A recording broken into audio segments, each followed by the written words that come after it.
a través de la niebla.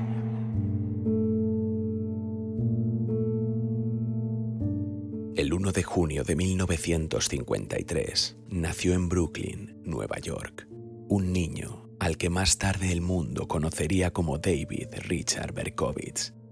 Pero ese no era su nombre original. Al nacer, fue registrado como Richard David Falco. Su madre biológica, Elizabeth Betty Browder, era una camarera judía. Su matrimonio ya se había derrumbado hacía años.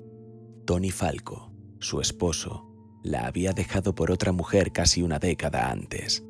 Aún así, ella seguía usando su apellido, pero Tony no era el padre del niño.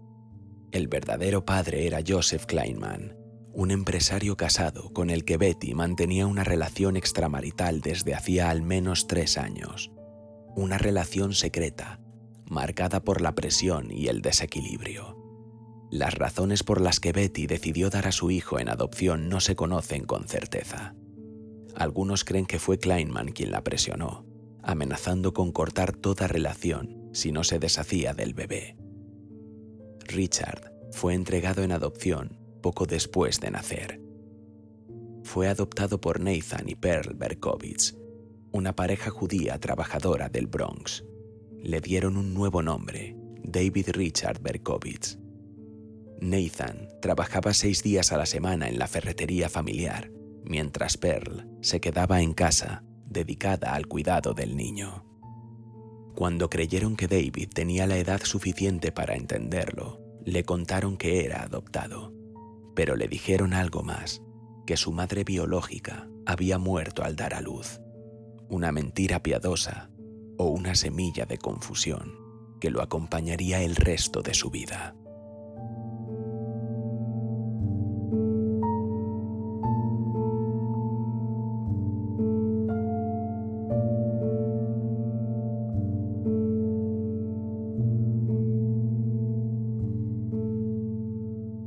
Desde niño, David Berkowitz mostró una conducta emocional y comportamental profundamente problemática.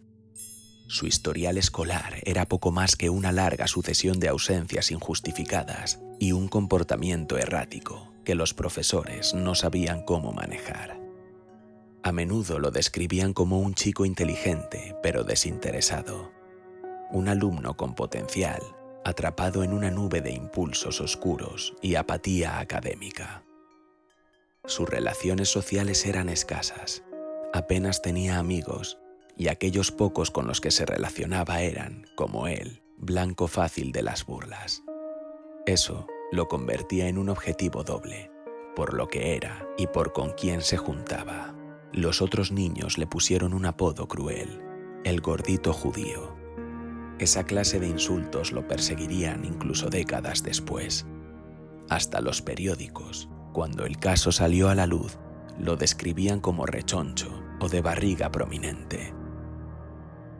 Para cuando llegó a la secundaria, su conducta ya no se limitaba a simples travesuras, se volvió delictiva. Comenzó a cometer pequeños robos y a provocar incendios por distintos puntos de Nueva York. Nada grave a ojos de la ley, pero lo suficientemente alarmante como para que sus padres buscaran ayuda profesional. Lo llevaron a terapia, pero no recibió ningún diagnóstico claro que pudiera explicar, aunque no justificar, su comportamiento. Sus actos tampoco tuvieron consecuencias legales. Nadie intervino a tiempo. Y aquí surge la gran incógnita. ¿Habría sido distinto si alguien lo hubiese detenido a tiempo? Nunca lo sabremos.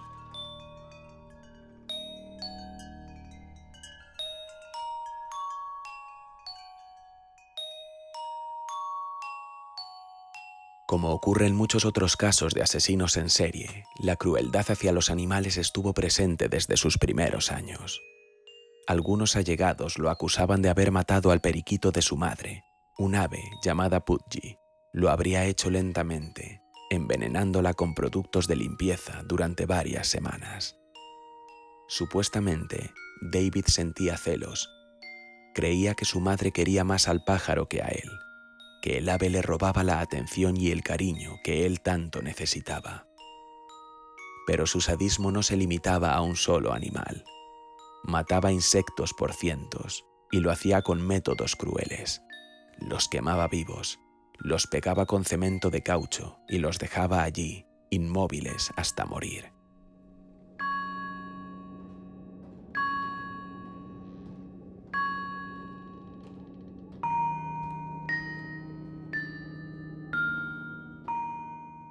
En 1967, con apenas 14 años, Berkowitz sufrió un golpe devastador. La muerte de su madre adoptiva, Pearl, tras una dura batalla contra el cáncer de mama.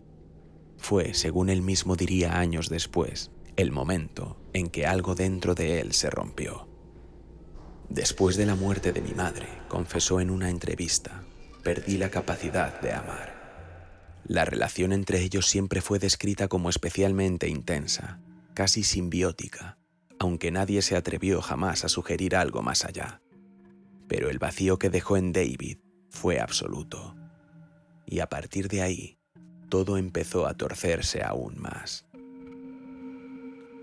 Muchos creen que la profunda ira de David Berkowitz hacia las mujeres, y en particular hacia su madre adoptiva, se gestó cuando descubrió que ella le había ocultado la verdadera razón por la que su madre biológica lo había dado en adopción.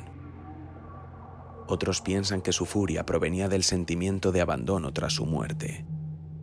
Lo inquietante es que casi todas sus víctimas femeninas, excepto una, compartían un rasgo físico: cabello largo, oscuro y ondulado, como el de Pearl.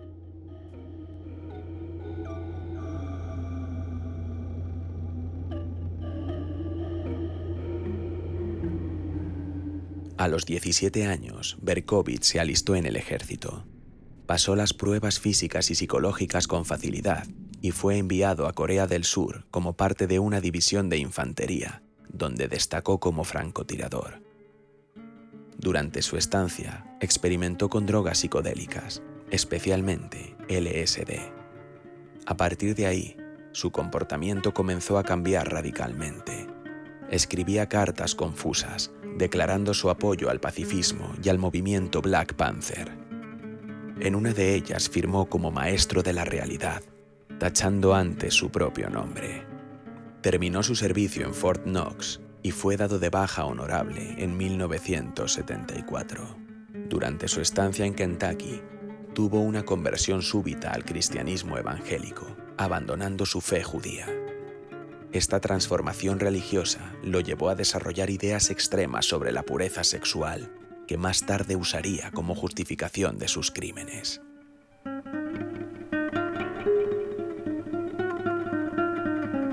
Ese mismo año localizó a su madre biológica, Betty Browder. En una serie de encuentros, Berkowitz descubrió que ella no había muerto, como le habían hecho creer, y que tenía una media hermana. En lugar de encontrar respuestas o consuelo, la revelación lo hundió mentalmente. Se sintió rechazado, reemplazado, innecesario. Un forense más tarde describiría ese momento como su crisis primaria. Nunca llegó a conocer a su padre biológico, Joseph Kleinman, quien había muerto antes de que él regresara de Corea.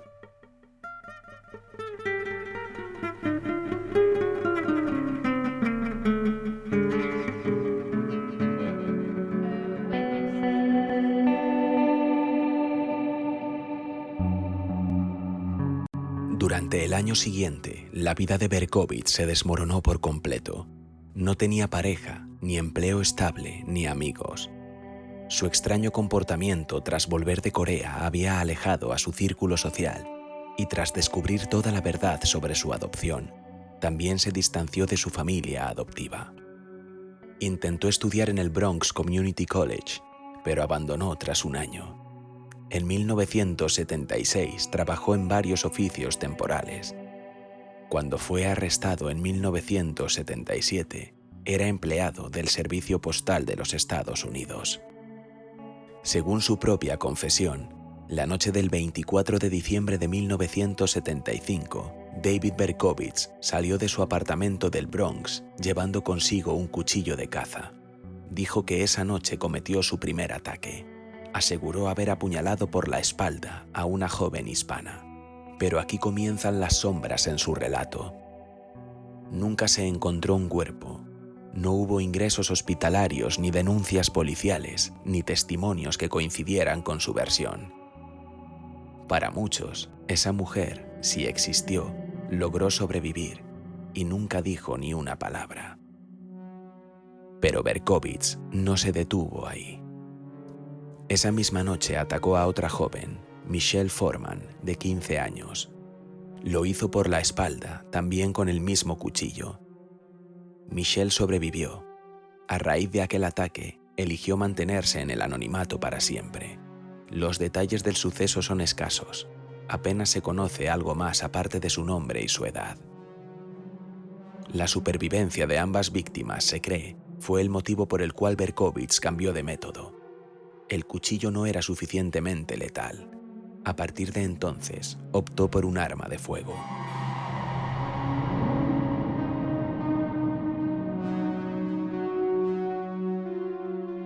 ...29 de julio de 1976... una noche calurosa en el barrio de Pelham Bay, al noreste del Bronx. Eran cerca de la 1 de la mañana cuando Donna Lauria, de 18 años, y su amiga Jody Valenti, de 19, estaban sentadas dentro del coche de Jody, aparcado en doble fila frente al edificio de Donna. Venían de bailar en Peach Trees, una discoteca de New Rochelle. Reían, hablaban, compartían confidencias. Justo cuando Donna abría la puerta para salir del coche, un hombre se acercó rápidamente con una bolsa de papel marrón en las manos. «¿Pero qué es esto ahora?», dijo Donna, confundida y molesta. Antes de que pudiera reaccionar, el hombre sacó de la bolsa un revólver. Se agachó junto a la puerta del pasajero, apoyó un codo sobre la rodilla para estabilizar el disparo y apretó el gatillo 3 veces. Una bala alcanzó a Donna en el cuello. Murió al instante. Otra impactó en el muslo de Jody. Sobrevivió. La tercera se desvió, perdida en la noche. Sin comprobar el resultado, el atacante se levantó con calma y se alejó caminando.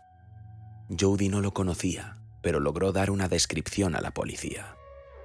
Un hombre blanco, de unos 30 años, tez clara, 1,73 metros de estatura, alrededor de 90 kilogramos, cabello oscuro, corto, rizado, peinado al estilo moderno. El padre de Donna también lo vio, aunque a distancia. Habló de un hombre sospechoso sentado en un coche compacto amarillo estacionado cerca. Varios vecinos corroboraron ese detalle. Declararon que el mismo vehículo había estado dando vueltas por la zona durante horas esa noche. Donna Lauria tenía solo 18 años. Trabajaba como técnica médica en la Empire State Ambulance Service y había salido aquella noche con su mejor amiga para animarse un poco. Su tío había fallecido unos días antes. No sabía que sería su última noche.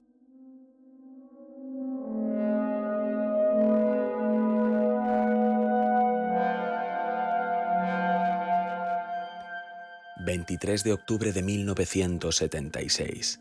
en Flushing, Queens, Carl Denaro, de 20 años, y Rosemary Keenan, de 18, estaban en el coche de ella cuando los cristales estallaron a causa de disparos.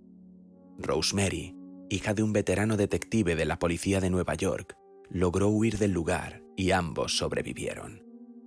Ella sufrió cortes por los cristales rotos. Carl, un balazo en la cabeza que lo obligó a llevar una placa metálica en el cráneo y le hizo perder un ojo. La policía encontró casquillos de una pistola calibre 44, pero no logró vincular el ataque con el anterior, en parte porque lo investigaban distintos precintos. Se cree que el cabello largo de Carl pudo haber confundido al atacante. Carl, que pensaba alistarse en la Fuerza Aérea esa misma semana, quedó fuera por sus heridas. Años más tarde, coescribió el libro El hijo de Sam y yo, en el que sostiene que Berkowitz no actuó solo, sino como parte de una secta satánica.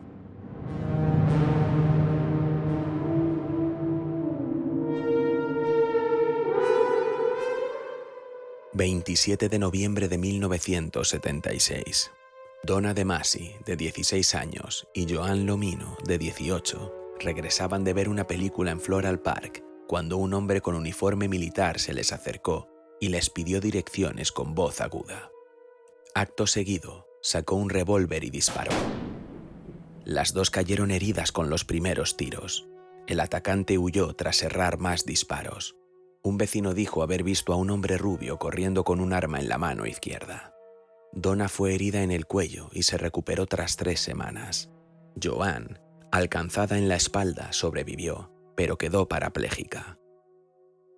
Ambas eran estudiantes del Instituto Martin Van Buren. Vivían cerca y eran amigas íntimas.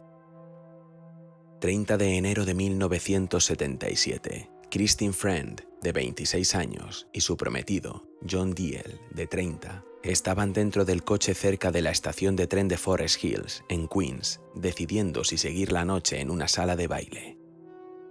A las 12:40, 3 disparos atravesaron el vehículo. John, herido levemente, logró conducir hasta pedir ayuda. Christine fue alcanzada por 2 balas y murió horas después en el hospital. Ninguno vio al atacante.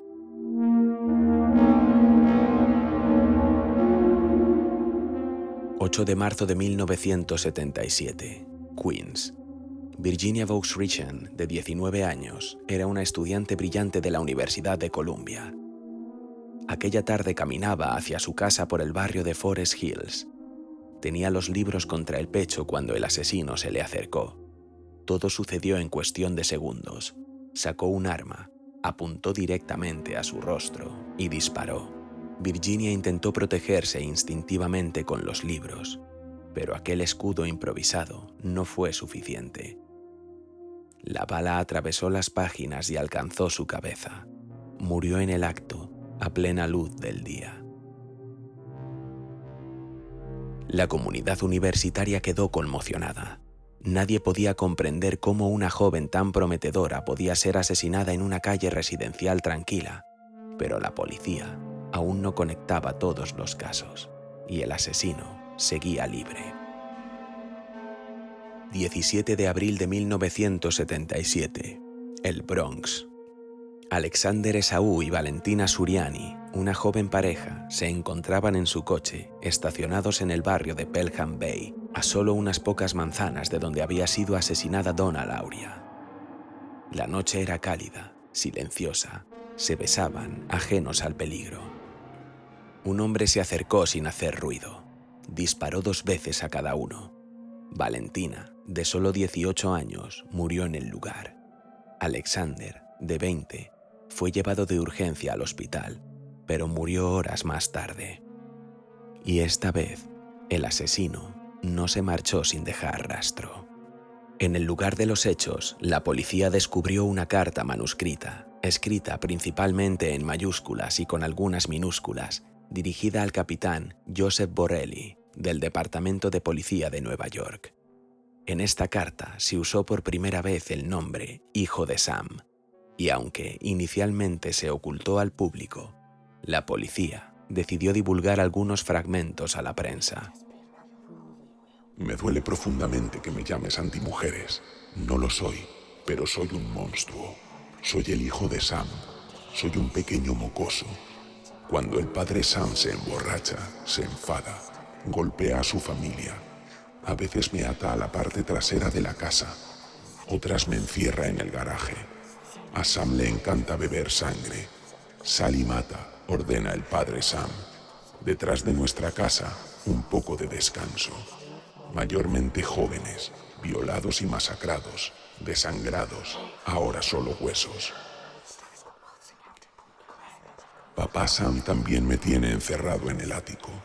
No puedo salir, pero miro por la ventana y veo pasar el mundo. Me siento como un extraño. Estoy en una onda diferente a la de todos los demás, programado para matar. Sin embargo, para detenerme, deben matarme. Atención, policías. Dispárenme primero. Disparen a matar o si no, apártense de mi camino o morirán. Papá Sam ya es viejo. Necesita sangre para preservar su juventud. Ha tenido demasiadas, muchos ataques al corazón. demasiados ataques al corazón. Uf, me duele, hijito. Extraño a mi linda princesa más que a nada. Está descansando en la casa de nuestras damas, pero la veré pronto. Soy el monstruo, Belcebú, el bocazas gorditas. Me encanta cazar, merodeando las calles en busca de presas justas, carne sabrosa. Debo ser el agua que beben. Vivo para la caza, mi vida, sangre para papá. Señor Borrelli, señor, no quiero matar más, no señor, no más, pero debo honrar a tu padre. Quiero hacerle el amor al mundo. Amo a la gente, no pertenezco a la tierra. Devuélvanme a los yahoos, a la gente de Queens los amo y quiero desearles a todos felices Pascuas. Que Dios los bendiga en esta vida y en la próxima. Y por ahora me despido y les doy las buenas noches. Policía, déjenme atormentarlos con estas palabras. Volveré, volveré, interpretado como bang, bang, bang, banco y bang. Atentamente, señor monstruo.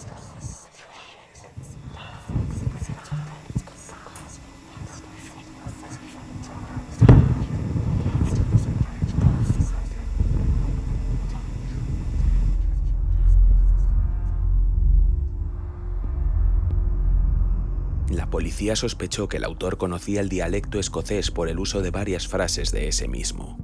La policía también teorizó que el tirador culpó a una enfermera de cabello oscuro por la muerte de su padre debido a la frase demasiados infartos y porque Donna Lauria era técnica médica y Judy Valenti estudiaba enfermería.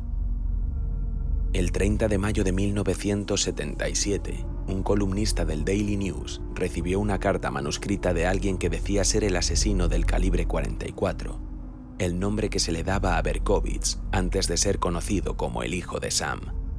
Había sido enviada ese mismo día a Englewood, New Jersey.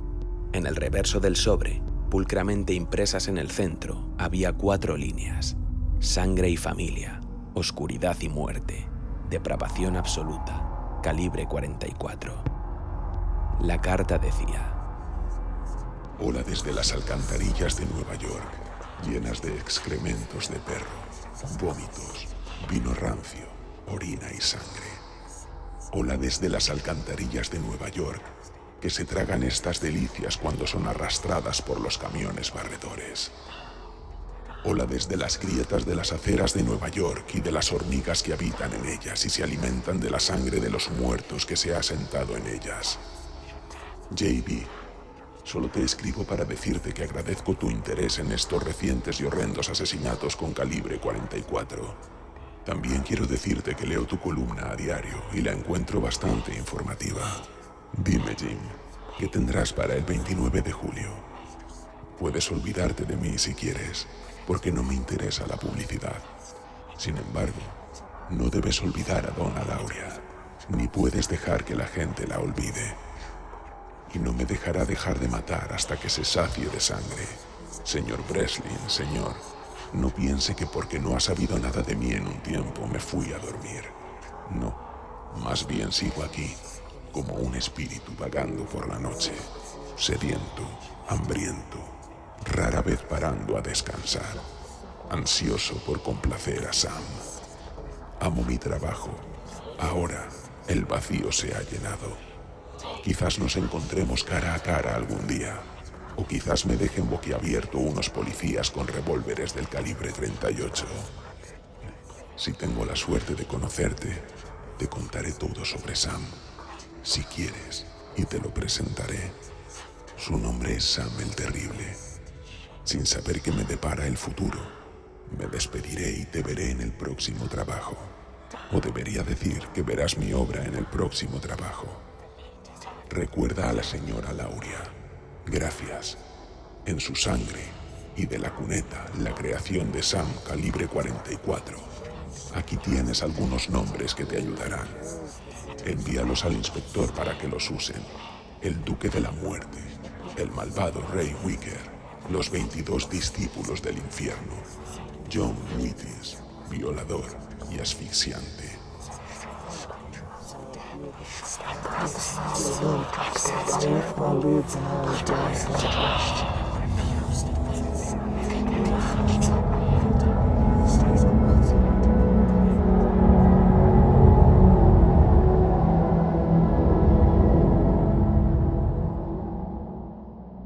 26 de junio de 1977, Queens.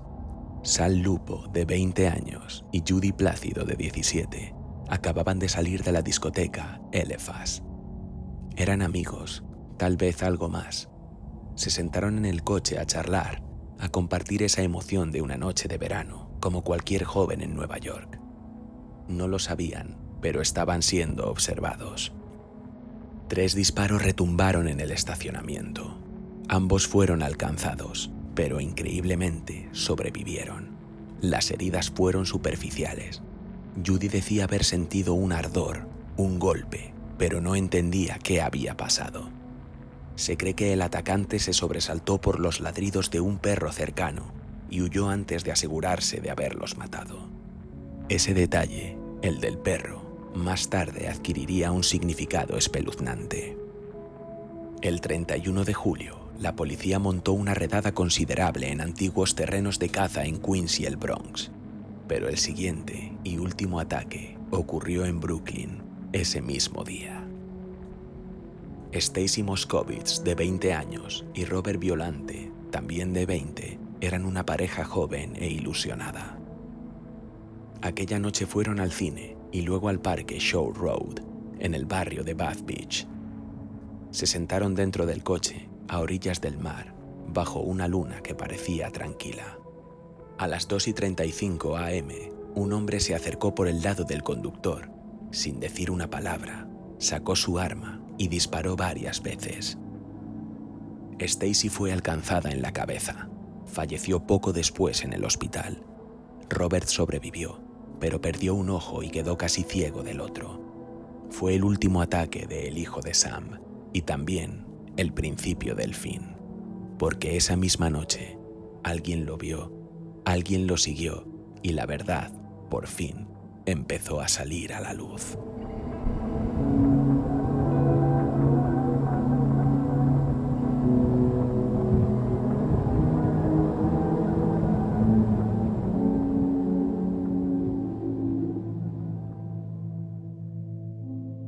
La madrugada del 31 de julio de 1977, mientras la ciudad aún dormía, una mujer paseaba a su perro por el vecindario de Bath Beach, Brooklyn. Estaba cerca del parque donde apenas minutos después se produciría el último ataque del hijo de Sam. Mientras caminaba, notó algo peculiar. Un agente de policía estaba multando un vehículo mal estacionado junto a una boca de incendios. Era un Ford Galaxy amarillo. Justo en ese momento, un joven pasó cerca de ella. Venía desde la dirección del coche. La mujer lo miró con desconfianza. El joven parecía estudiarla, como si evaluara si representaba una amenaza. Ella apenas pudo distinguir que en su mano sostenía algo oscuro. No sabía qué era, pero su instinto le gritó que corriera.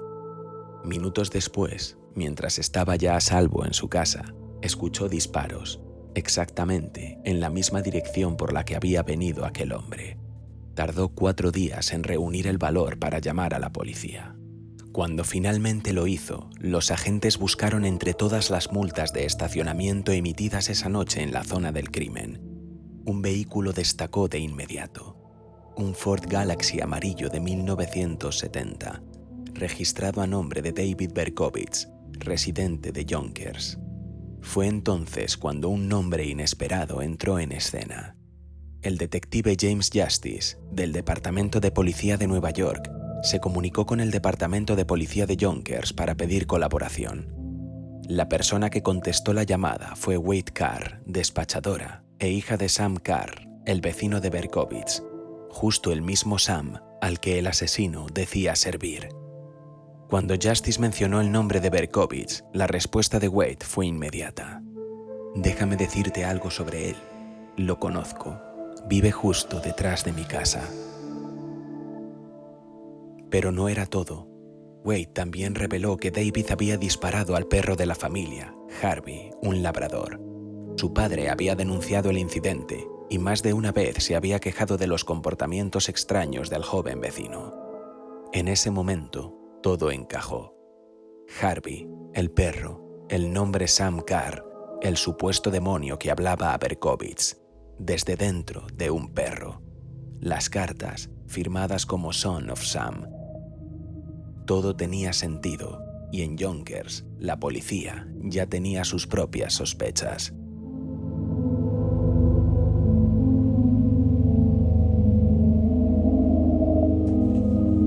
De hecho, el departamento había estado investigando a Berkowitz por varios crímenes extraños no violentos pero inquietantes, muchos de ellos con referencias a los mismos símbolos y frases que aparecían en las cartas del asesino. Para algunos agentes en Yonkers, David Berkowitz ya era el principal sospechoso del caso del hijo de Sam, y el cerco se estaba cerrando.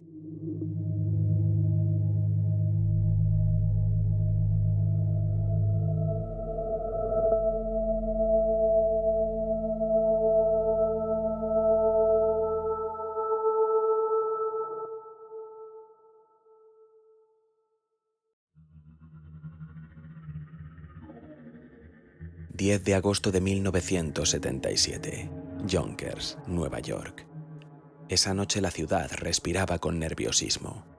La policía ya tenía a su sospechoso. Frente al edificio 35 de Pine Street, un coche estaba estacionado desde hacía horas. Un Ford Galaxy amarillo, el mismo que había sido multado la noche del último ataque. Cuando los agentes se acercaron con cautela, no tuvieron que forzar nada. A través del vidrio del asiento trasero se veía claramente. Un arma reposaba a la vista. Una revisión rápida del interior reveló aún más detalles. Una bolsa llena de munición, mapas de escenas del crimen y una carta amenazante dirigida directamente a Timothy Dowd, el inspector jefe de la unidad especial del hijo de Sam. Sabían que lo tenían, pero el equipo tomó una decisión estratégica. No entrarían al edificio. Temían una confrontación peligrosa en los angostos pasillos del inmueble.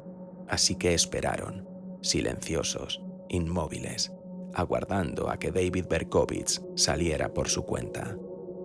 Mientras tanto, se solicitó una orden judicial para registrar el apartamento. Era esencial asegurarse de que cualquier evidencia encontrada fuera admisible en la corte. A las 10 p.m., David Berkowitz finalmente salió del edificio. Caminó tranquilamente hasta su coche, abrió la puerta y se sentó. No sabía que, en cuestión de segundos, todo habría terminado. El detective John Falótico se acercó por el lado del conductor, apuntándole a la cabeza con su arma. Desde el lado del pasajero, el sargento William Gardella hizo lo mismo. Entre los dos, lo rodearon. A su lado, en una simple bolsa de papel marrón, se encontraba un revólver Bulldog calibre 44. Más tarde, las pruebas balísticas confirmarían lo evidente. Era el arma homicida.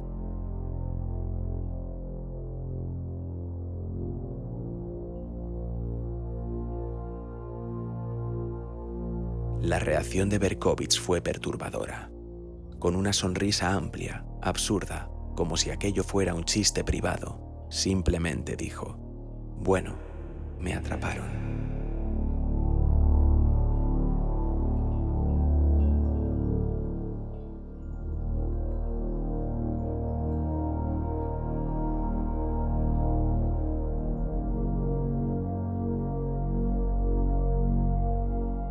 El apartamento de Berkowitz era un reflejo de su mente. Grafitis satánicos cubrían las paredes. El caos dominaba cada habitación. Pero lo más inquietante fue el hallazgo de 3 cuadernos llenos de anotaciones meticulosas sobre incendios. Cientos de páginas, fechadas desde hacía 3 años. Una especie de diario de destrucción, donde Berkowitz detallaba los incendios que él mismo había provocado por toda la ciudad. Todo estaba documentado: lugar, hora, tipo de fuego. La madrugada del 11 de agosto fue interrogado durante 30 minutos. Confesó todos los disparos, mostró interés en declararse culpable. Fue en esa sesión donde relató, sin pestañear, que todo comenzó por un perro, Harvey, un labrador negro que vivía con su vecino, Sam Carr. Según Berkowitz, el demonio vivía dentro de Harvey y le ordenaba matar. No era una metáfora. Él lo decía en serio.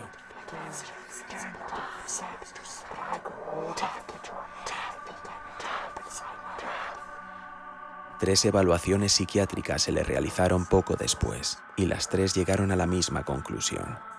Era mentalmente apto para enfrentar un juicio. A pesar de los consejos de sus abogados, Berkovich se negó a declararse inocente por demencia. El 8 de mayo de 1978 se declaró culpable de todos los asesinatos. 2 semanas después, el caos volvió a estallar. Durante una audiencia, Berkovich intentó lanzarse por la ventana del 7º piso del tribunal. Fue detenido y mientras lo sujetaban, gritaba una y otra vez, como un mantra enloquecido. Stacy era una zorra. La mataría otra vez. Los mataría a todos otra vez. Se ordenó una 4ª evaluación mental. Una vez más, el diagnóstico era claro: apto para juicio.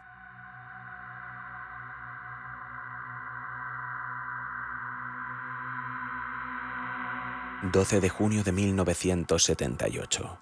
La sentencia fue tan firme como el terror que había sembrado. 25 años a cadena perpetua por cada uno de los asesinatos.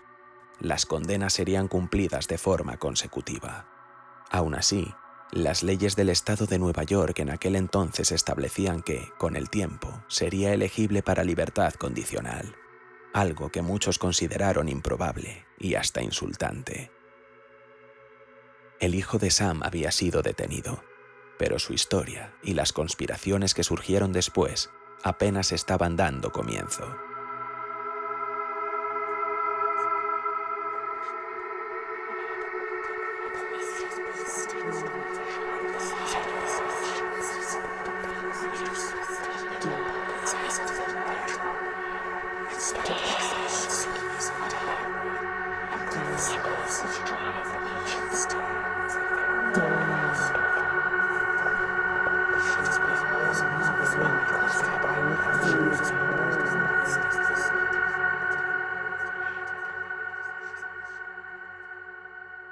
Al principio, Berkovich no lo tuvo fácil entre rejas. Se mantenía aislado, desconectado, consumido por la paranoia. Pero con los años, algo cambió, o al menos eso dijo él. Aseguró haberse convertido al cristianismo evangélico y empezó a autodenominarse el Hijo de la Esperanza.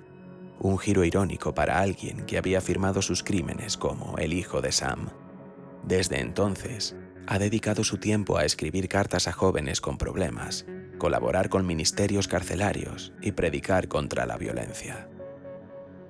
Ha grabado vídeos, concedido entrevistas y escrito reflexiones donde asegura sentir un remordimiento profundo por su pasado. Sin embargo, muchos dudan de su sinceridad. Berkovich ha rechazado sus declaraciones anteriores sobre voces demoníacas y dice hoy que todo fue una excusa desesperada de un hombre roto. Pero las preguntas sobre su salud mental y sus verdaderas motivaciones siguen sin una respuesta definitiva. Ha solicitado la libertad condicional en múltiples ocasiones. Todas le han sido negadas. Y, aunque técnicamente puede volver a pedirla, todo indica que morirá en prisión. Una celda, silencio y los ecos de un Nueva York cuyas calles aún recuerdan el verano en que los habitantes tuvieron miedo de salir por la noche.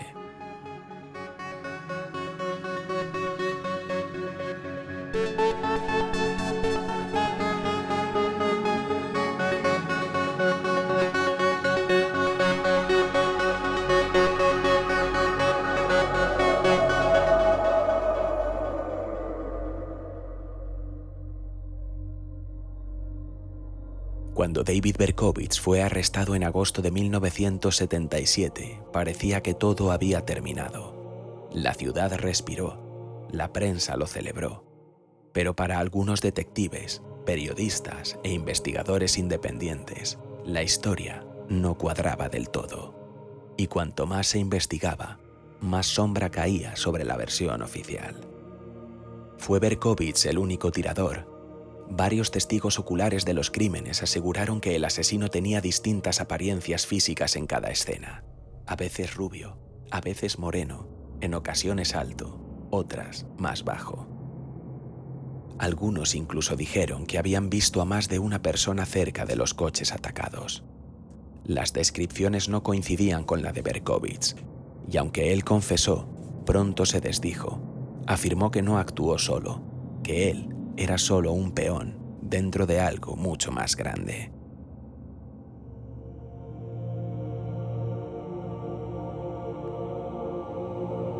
Aquí es donde la historia se vuelve verdaderamente oscura.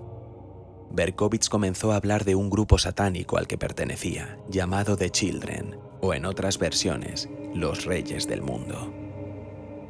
Dijo que esta secta lo controlaba, que organizó los asesinatos como parte de rituales demoníacos y que él solo ejecutaba órdenes. Y entonces aparecieron nuevos nombres, los hermanos Carr, John y Michael. El apellido te sonará. Sam Carr era el dueño del perro poseído que según Berkowitz le hablaba. Pero lo inquietante no era el perro, sino los hijos de Sam. John y Michael Carr fueron señalados por Berkowitz como miembros del culto y coautores de los crímenes. John Carr era militar y, según informes, vivía muy cerca de varias escenas del crimen. Michael, por su parte, tenía un historial de problemas mentales y un comportamiento errático. Ambos murieron en circunstancias extrañas, poco después de la captura de Berkowitz. John, oficialmente, se suicidó en Dakota del Norte en 1978. Michael murió en 1979, en lo que también fue reportado como un suicidio. ¿Coincidencias o silenciamientos? El periodista de investigación, Maury Terry, dedicó su vida a demostrar que el caso Berkowitz ocultaba algo mayor. En su libro, The Ultimate Evil, Terry asegura que el hijo de Sam no fue un asesino solitario, sino parte de una red de cultos satánicos interconectados por todo Estados Unidos, vinculados a pornografía, narcotráfico y asesinatos rituales. Carl Denaro, una de las víctimas que sobrevivió a un disparo en la cabeza, también cree que otra persona le disparó. Ambos sostienen que los crímenes fueron planeados, que se utilizaron diferentes armas y que Berkowitz encubrió al resto por miedo o por fidelidad al grupo. ¿Dónde termina la verdad y da comienzo la leyenda? Con los años, Berkowitz ha mantenido versiones distintas. Primero dijo que fue él solo, luego afirmó que el culto lo obligó, después cayó, y en más de una ocasión ha insinuado que hay cosas que aún no puede decir, por seguridad o por pactos. Sea como sea, nunca se reabrió formalmente el caso para investigar a fondo las conexiones de la secta. Y así, medio siglo después, el enigma persiste. ¿Fue David Berkowitz un asesino solitario? ¿O solo una pieza más en un tablero macabro que nunca hemos entendido del todo?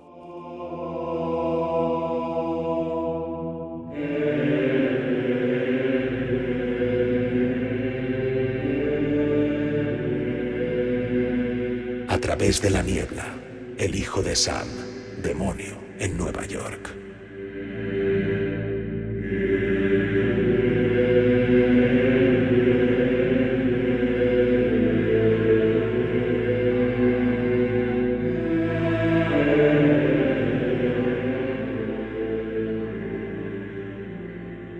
El verano de 1977 no fue solamente caluroso. Fue un verano bañado por la paranoia, el miedo y la sangre.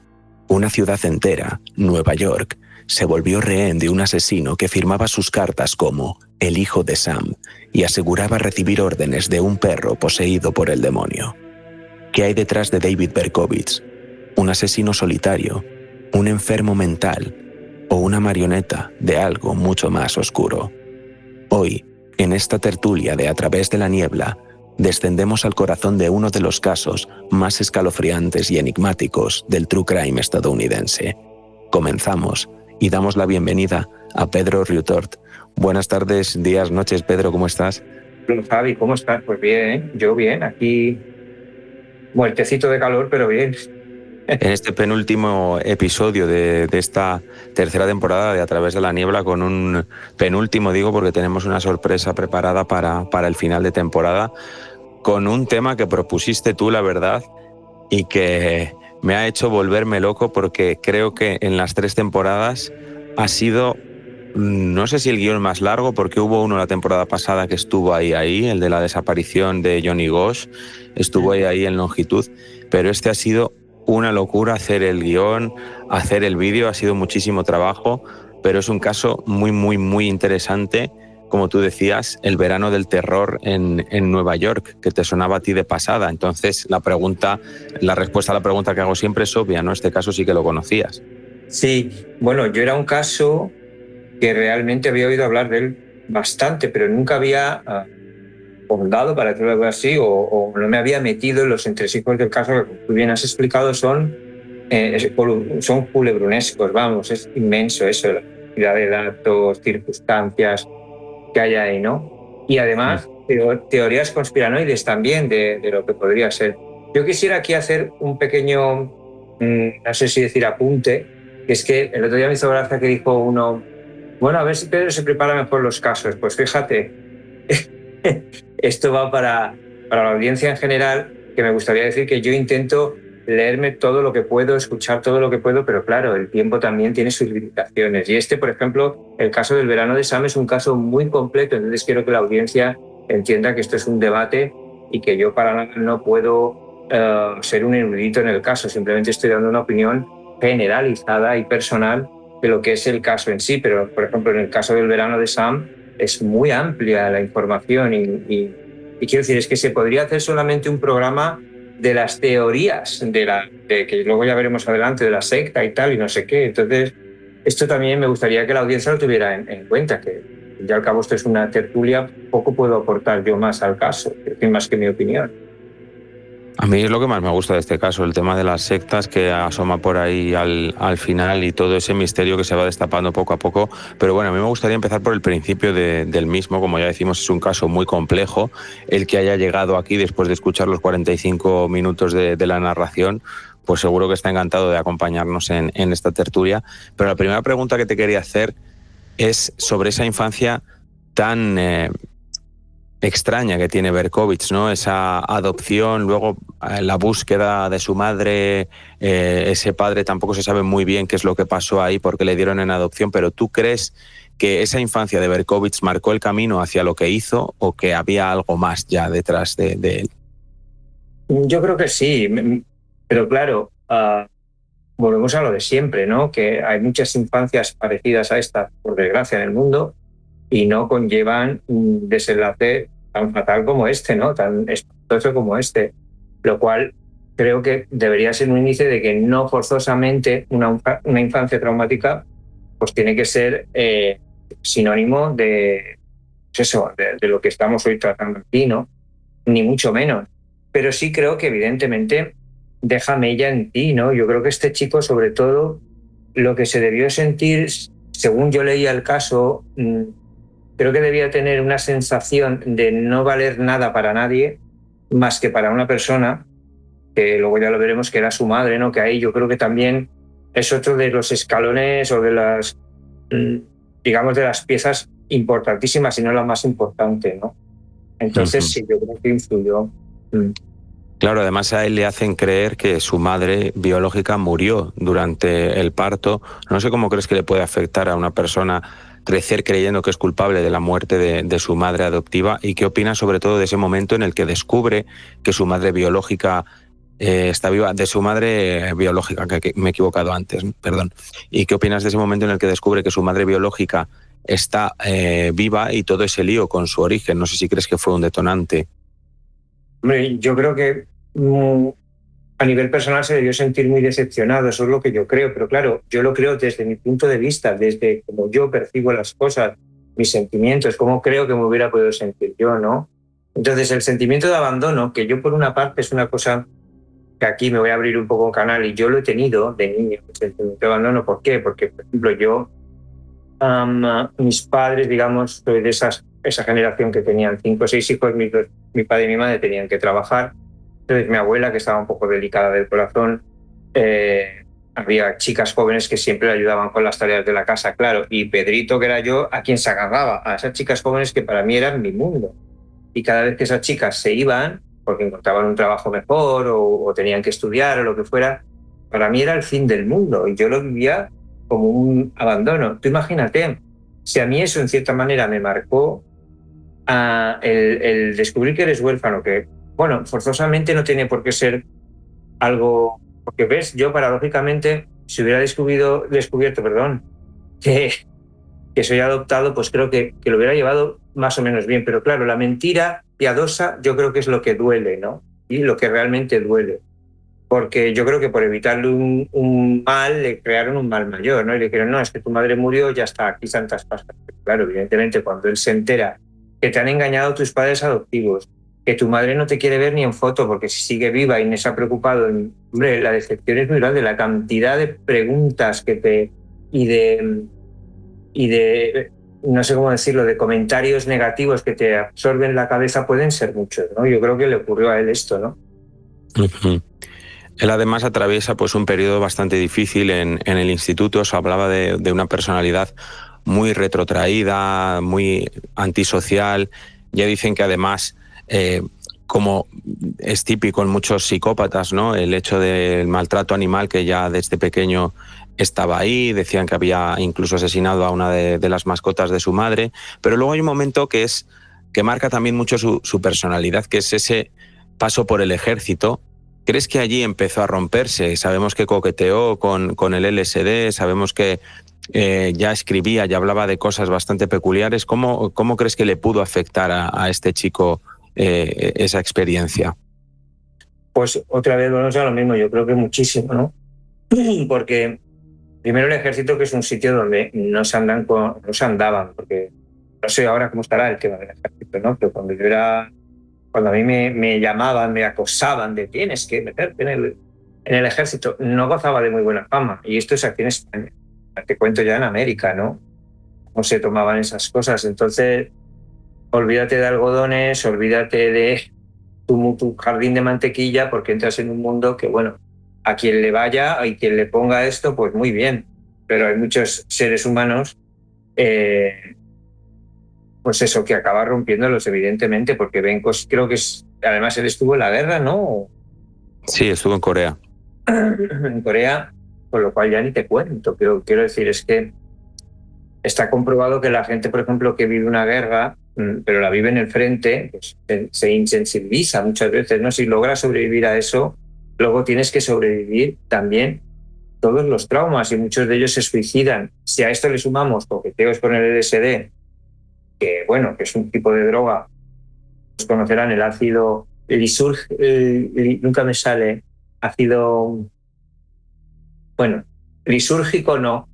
Litúrgico debía ser, porque a él le viene un giro a la espiritualidad a base del consumo del LSD, que no sé si a ti te suena a búsqueda desesperada o a brote real.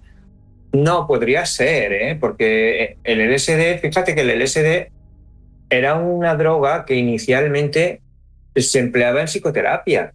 O sea, quiero decir que no era tremendo, porque para hacer regresiones o para hacer algún tipo de vivenciar traumas, no sé, cómo volver un poco, el LSD era una droga que se empleaba en los años, creo que era 60, 70, no estoy seguro, pero sí que estaba, y en los 70, que creo que es la época en la que estamos hablando, estaba en pleno auge, el LSD era lo más. Y claro, hay mucha gente que de un viaje del LSD, de un mal viaje del LSD, quedó con secuelas o quedó tocado, eso es así. Entonces, bueno, supongo que en su caso, con todos, porque yo creo que al fin y al cabo lo que hablamos siempre, ¿no? Que el tema de la droga y sobre todo el LSD es una droga que abre puertas, salen pues tus sombras, tus luces, sale todo para afuera, tus monstruos. En su caso no debió ayudar mucho, ¿no? Creo que... Uh-huh. Claro, que esa droga a lo mejor conducida con un especialista, ¿no? Ya no te digo un chamán, sino pues alguien, un psicólogo o que pueda conducir una sesión y de una manera controlada, pues es un tema como se tomaba en los 70, 80, que, vamos, yo lo he visto, ¿no? Es decir, que que no tenía ningún control, pues ya es otro tema, ¿no? Uh-huh.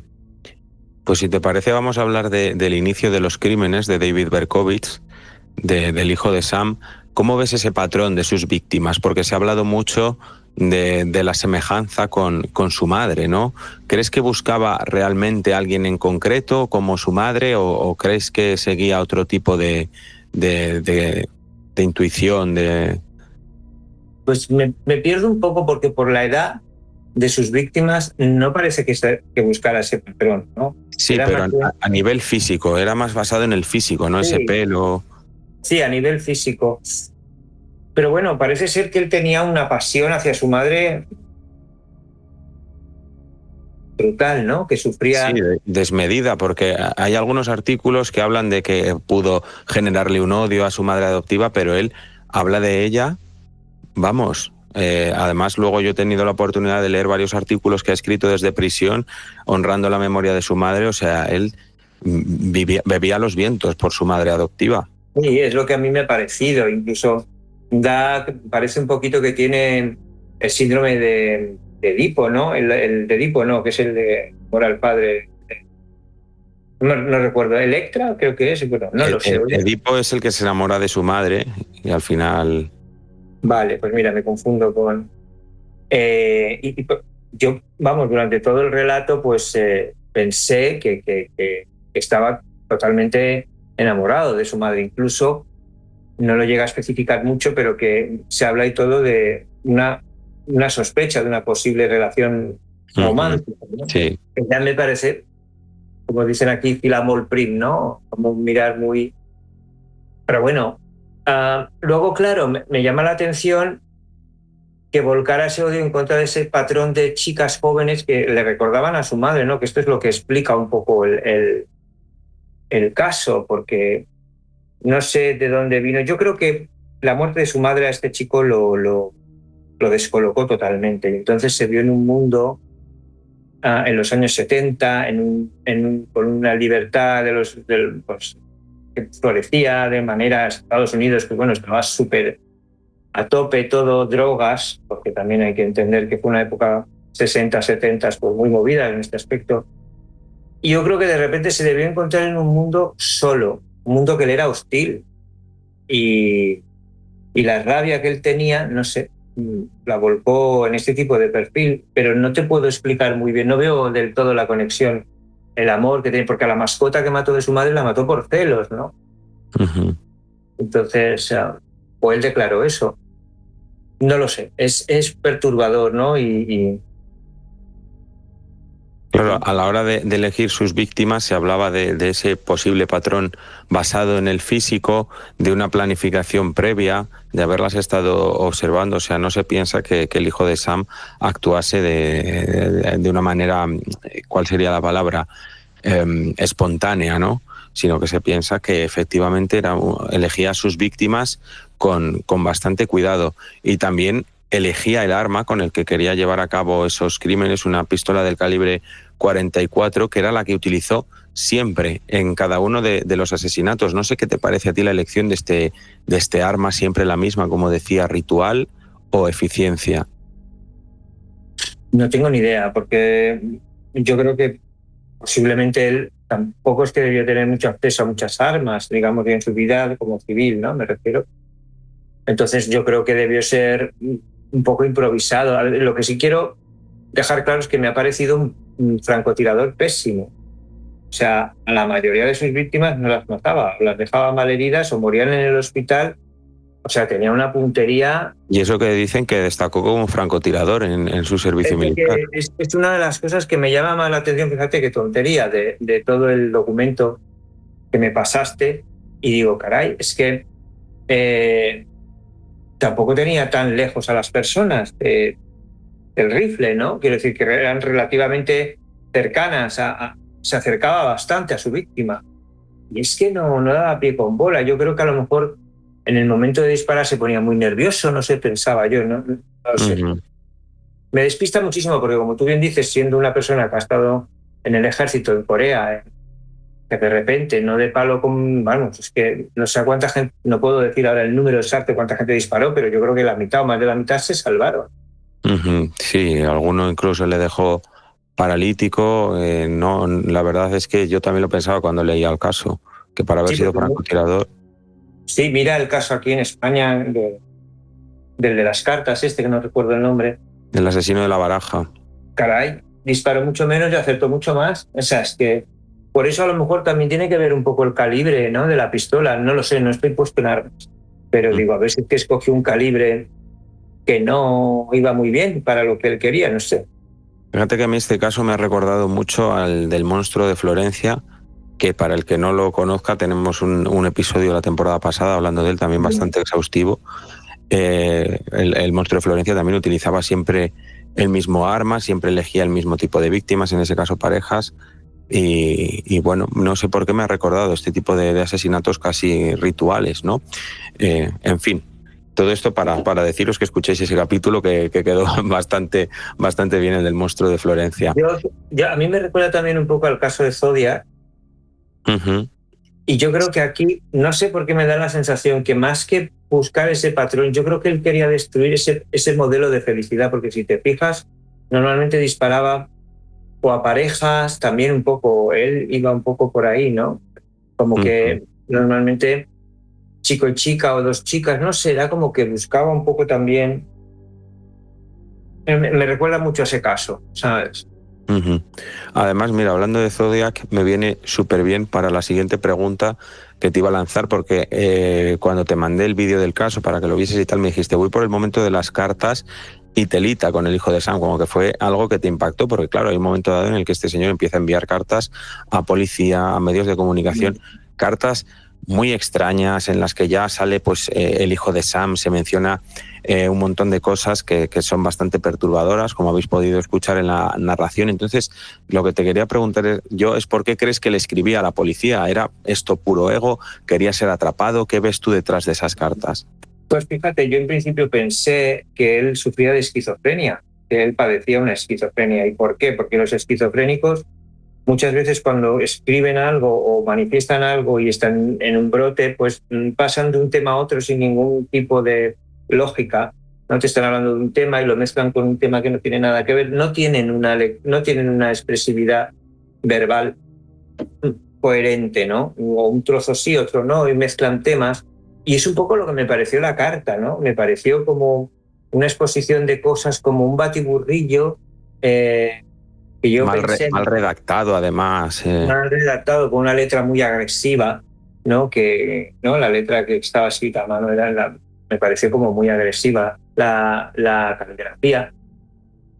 Pero claro, luego como veía que pasaba de un tema a otro, que si el diablo, que si el perro, que si no sé qué, que si el tío Sam, que si pum, yo dije, a ver, este tío, esto lo ha escrito un esquizofrénico. Eso es lo que yo pensé. Pues no, parece ser que pasó varios controles médicos psiquiátricos y que en ningún caso se le pudo diagnosticar ningún trastorno. Bueno, las cartas, desde luego, si no eran lo que yo pensé, pues serían un jeroglífico, porque es que si no, no me explico. Daba muy mal rollo, eso sí, ¿eh? Daban muy mal rollo, además ya menciona ahí a Sam, ya habla de ciertas cosas que luego van a ser temática recurrente en este caso. Claro, pero luego como él habla del diablo metido en el perro ese, en el labrador, que eso ya me parece fascinante. Y esto es muy de una alucinación de esquizofrénico, ¿no? Que oiga el diablo, que vea el diablo, que un cierto objeto tenga el diablo, ¿no? O objeto o animal o persona. Entonces, por eso pensé yo que iba a saltar por ahí, pero bueno, parece ser que no. Mira, ya que has sacado el tema del perro, hablamos del labrador, de ese perro demoníaco, el perro de los vecinos, de Sam concretamente, ¿no? Que era el verdadero Sam, era el vecino. Y el labrador, Harvey se llamaba, decía Berkovich que tenía al demonio dentro y que le daba órdenes, que hablaba con él, que le pedía que matase. ¿Qué es lo que te parece a ti la historia de este perro demoníaco? ¿Una excusa, una alucinación? Que, por cierto, comentaste que había una película sobre el caso y pues buscando vídeos para hacer el vídeo del podcast me topé con la escena del perro, que la verdad es que es grotesca, ¿eh? Es grotesca total. Sí, sí. Yo no he visto la película, pero he visto trozos por ahí y no sé si están disparando, no sé si lo oís. No, yo no he oído nada, pero vamos, sería que has oído un disparo. No, se oye como, no sé si lo oís. Bueno, en Yo fin, no oigo nada, pero tengo el altavoz, a lo mejor alguno con el auricular. es como si tiraran petardos, sí. Madre mía, que no sea un calibre 44. No, es que son petardos. Ah, Madre mía, estoy alucinando a estas horas de la noche. y justo al mencionar al perro también es casualidad. No, y están todos los perros ladrando por ahí como desesperados. El mío no, porque el pobre tiene 17 años y está sordo, pero está todo el vecindario canino. Pues mira, igual es una señal que nos ha enviado el tío Sam. Bueno, ¿por dónde íbamos? Perdona. Con el perro demoníaco estábamos, con Harvey el labrador. Sí, yo no creo que fuera para despistar. Yo es que creo de verdad que este señor o no estuvo bien diagnosticado, no sé, algo pasaba ahí, o consumió mucho tipo de estupefacientes, de drogas, no lo sé, pero no me parece una excusa, ¿no? Podría haber puesto cualquier otra. Madre, ¿no? Pero un perro que tiene el diablo. Luego volveremos al tema de, cuando hablemos de la secta y todo esto, volveremos al tema de los hijos de verdad de Sam y del perro y todo, porque aparecen por ahí teorías conspiranoicas a lo largo y ancho de Internet hablando de estos personajes, y teorías bastante interesantes que yo creo que hay que mencionar. Pero bueno, es curioso que también a este tío le pillasen gracias a una mujer que estaba paseando a su perro, ¿no? O sea, es como que todo está... relacionado. Sí, es como un círculo. Madre mía, destino, casualidad, quién sabe. Que no sé cómo interpretas tú su reacción al ser detenido. O sea, ya lo tenía asumido porque él está incluso sonriente, desafiante. Sí, yo creo que lo tenía asumido y un poco... Yo creo que esta gente se les va tanto la perola, para entendernos de una manera vulgar, que llega un punto que ellos ya, o una de dos, o se olvidan de que son mortales y creen que no los van a pillar nunca, o directamente es que desean ser atrapados. Porque, bueno, siempre te puedes saber. Y es lo que yo creo que en su caso creo que le daba absolutamente igual. Es más, que tener el foco mediático encima, tener la atención de la gente, que es lo que no ha tenido nunca en su juventud, y sobre todo después de la muerte de la madre y tal, pues eso le daba como paz, ¿no? Creo yo. O le daba como felicidad tener el reconocimiento, ¿no?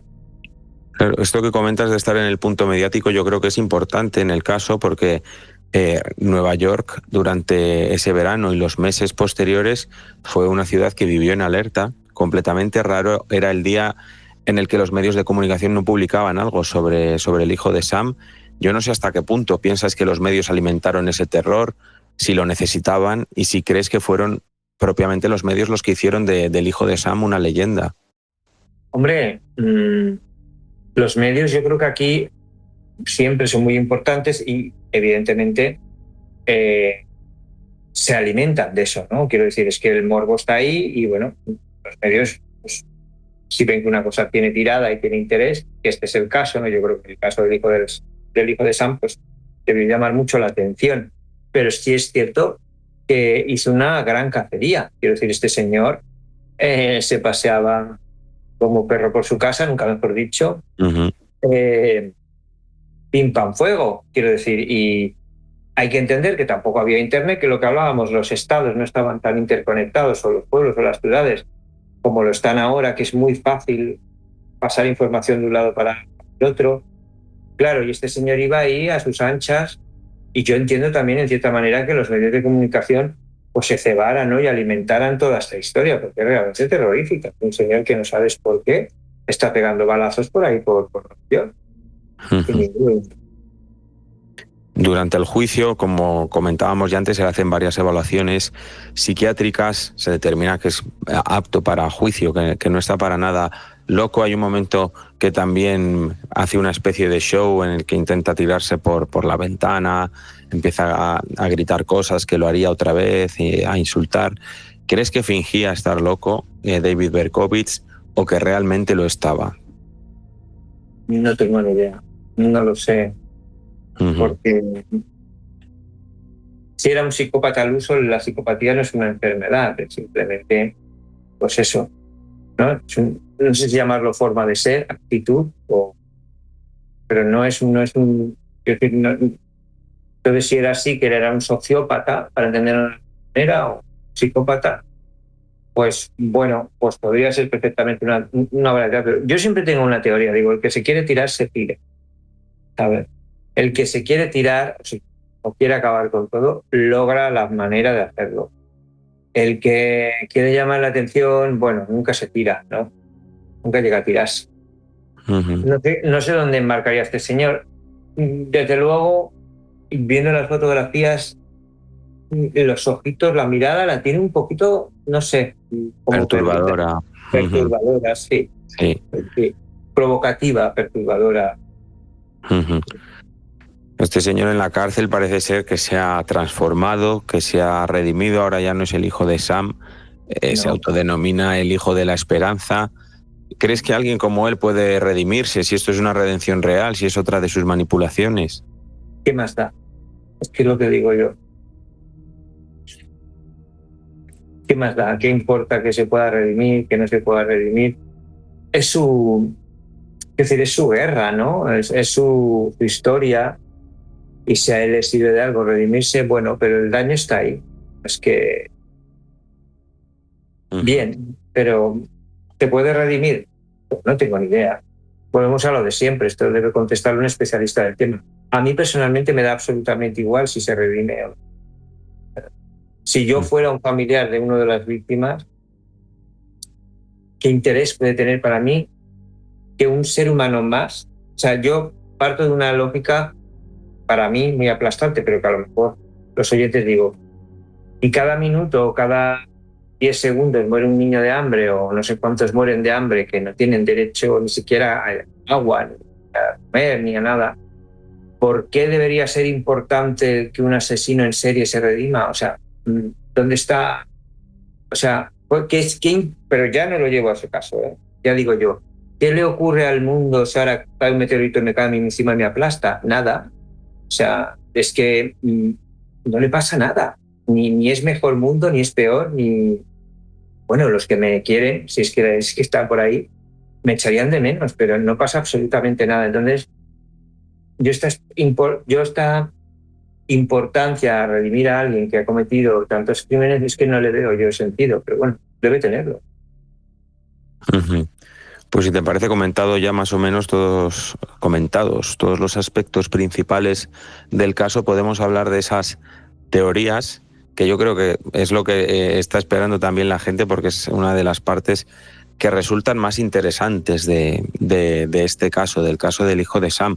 Y es que hay personas que no tienen para nada claro que Berkowitz fuese el autor, si no de todos los asesinatos, solamente de algunos de ellos, ¿no?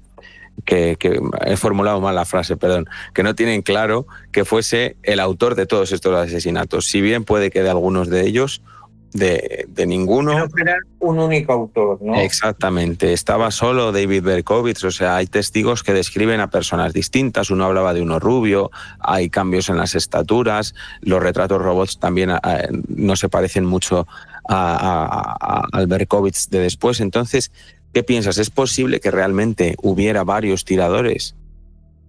Bueno, por poder ser, puede ser, ¿no? Lo que pasa que, claro, una vez que fue atrapado, este modus operandi de matar a la gente desapareció. Entonces, una de dos, o los que mataban con él dejaron de hacerlo, o realmente las descripciones que se dieron de las personas no eran ajustadas, que esto también hay que tenerlo en cuenta, porque es que yo pienso, digo, bueno, yo pienso desde mi punto de vista, digo, si yo a veces me cuesta retener palabras, nombres, que me cuesta muchísimo, ¿cómo voy yo a retener algo que pasa por delante de mis narices y que no me llama la atención especialmente por ningún detalle? O sea, porque claro, quiero decir, Yo lo de las descripciones es un poco lo del caso Alcácer, ¿no?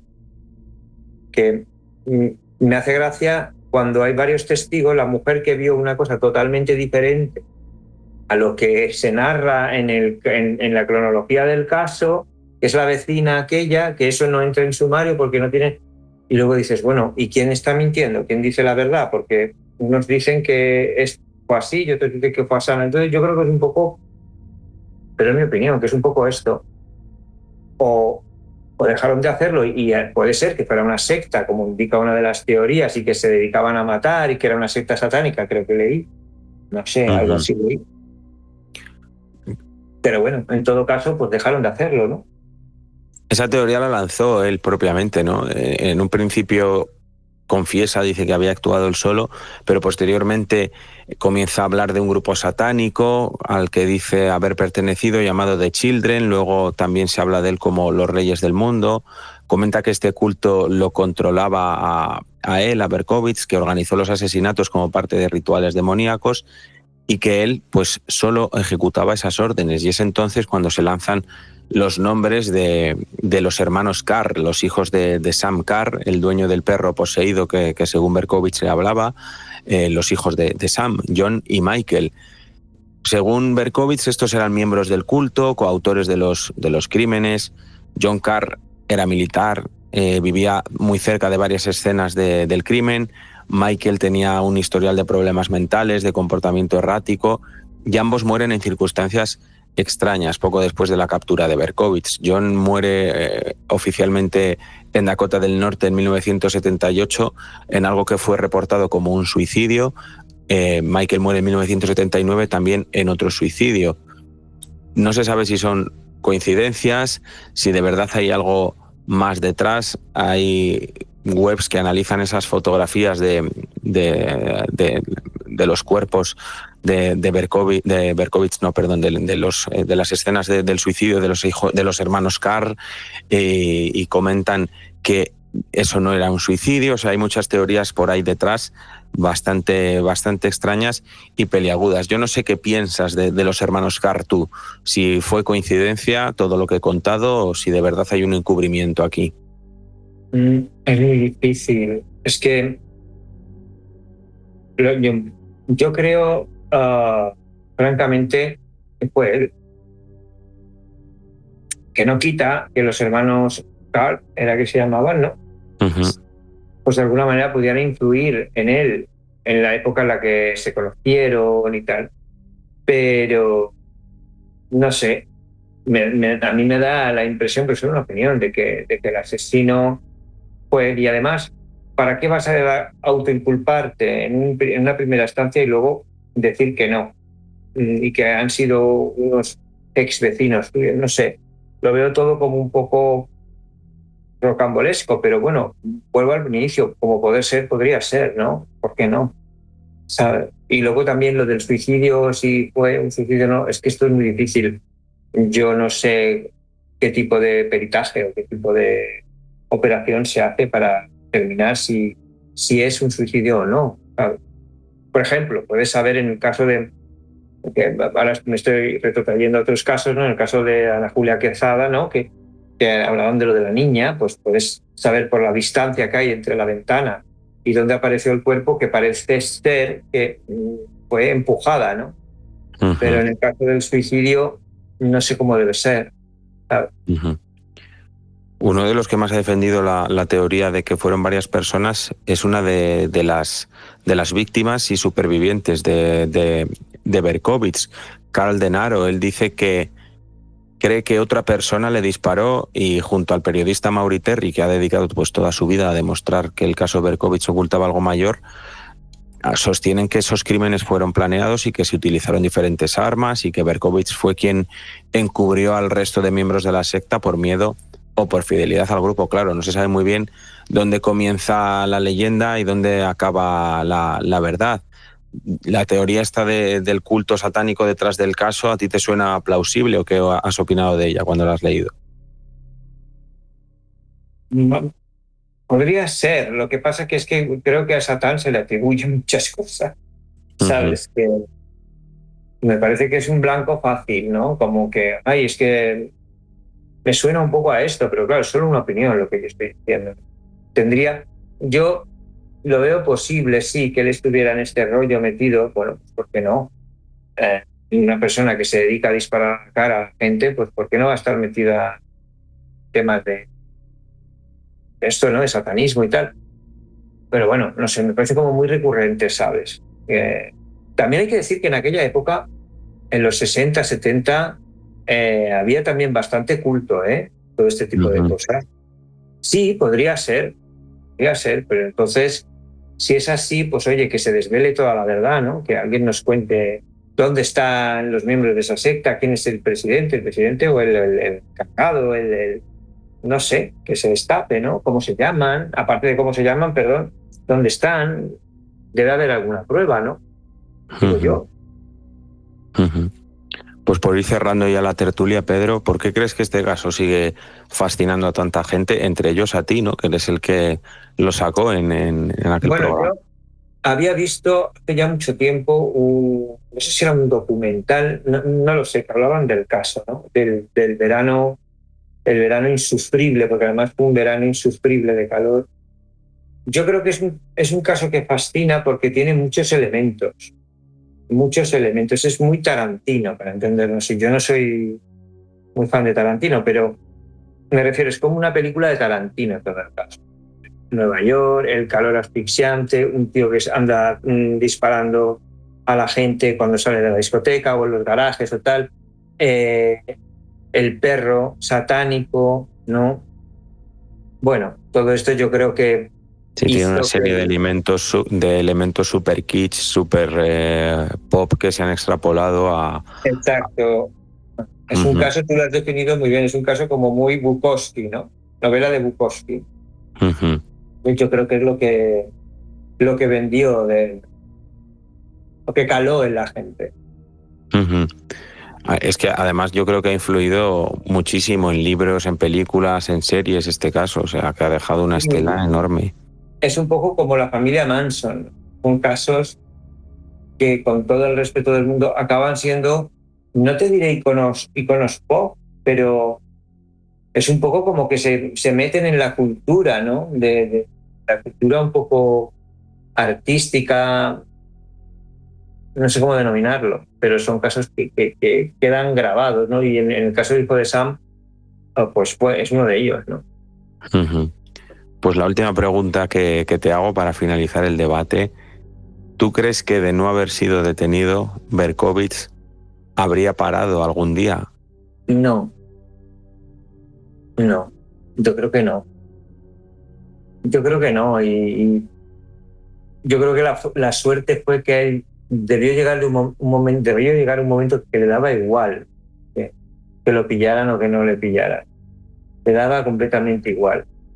Y finalmente lo pillaron, porque si no, si hubiera sido un poquito más puñetero, para entenderlo de alguna manera, pues hubiera podido estar 10 años más perfectamente. Mira el caso que yo muchas veces lo nombro Gasparito, creo que se llama, o Garavito. Hoy estoy espesito, lo siento, pero es el calor. Garavito.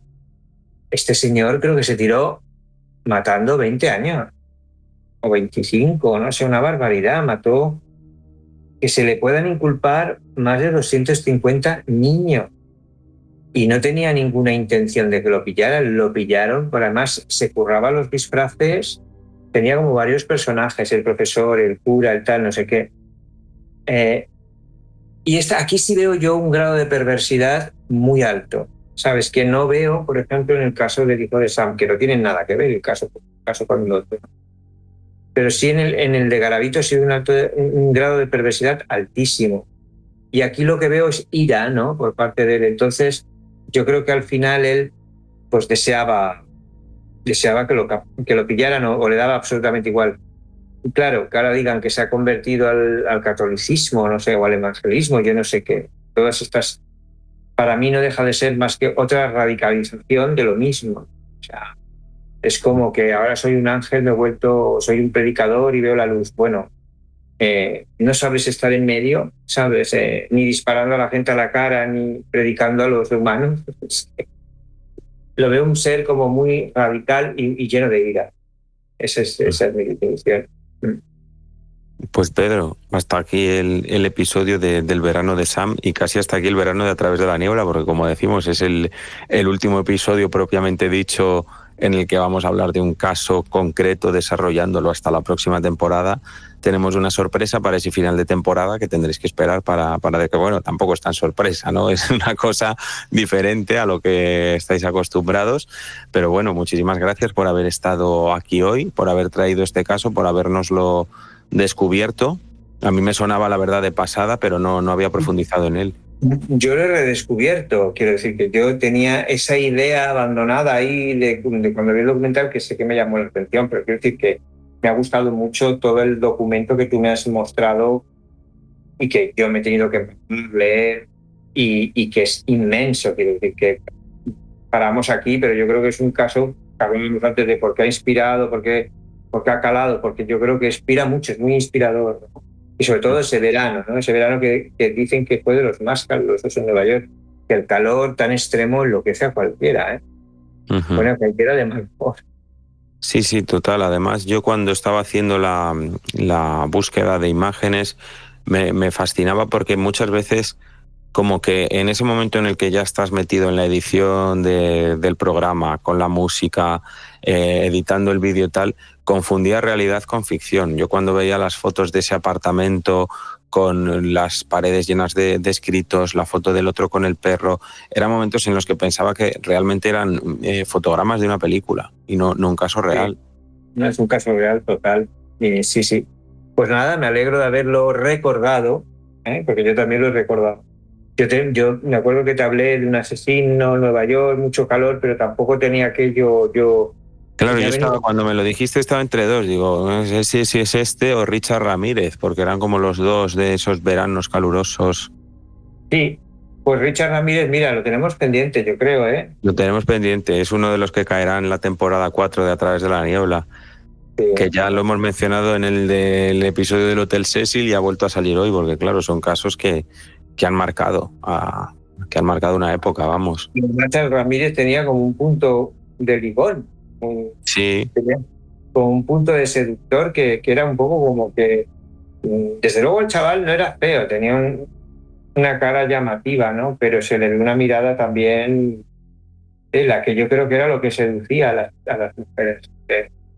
Uh-huh. En fin, ya hablaremos de Ramírez. Ya hablaremos de Ramírez. De momento nos despedimos por hoy con este caso, con el caso del hijo de Sam, agradeciéndoos el haber estado con nosotros, un episodio más, agradeciéndoos a todos los que nos escucháis, sobre todo desde Spotify, el apoyo que nos dais cada semana para habernos vuelto a llevar con el episodio del Hotel Cecil al puesto 70 y no recuerdo ahora exactamente cuál, pero vamos, que para ser un podcast que se hace sin promotora, con unos medios como lo hacemos y sin nadie detrás que nos pueda promocionar, es todo un lujo y es simplemente gracias a vosotros. Así que me reitero, gracias. Y nos escuchamos en ese final de temporada, como decíamos en El extraño viaje, que a lo mejor queda un poco peor, pero la fiesta de fin de curso. Pero bueno, nos vemos. Nos vemos en ese final de temporada. Gracias, Pedro, y gracias a todos y hasta la próxima.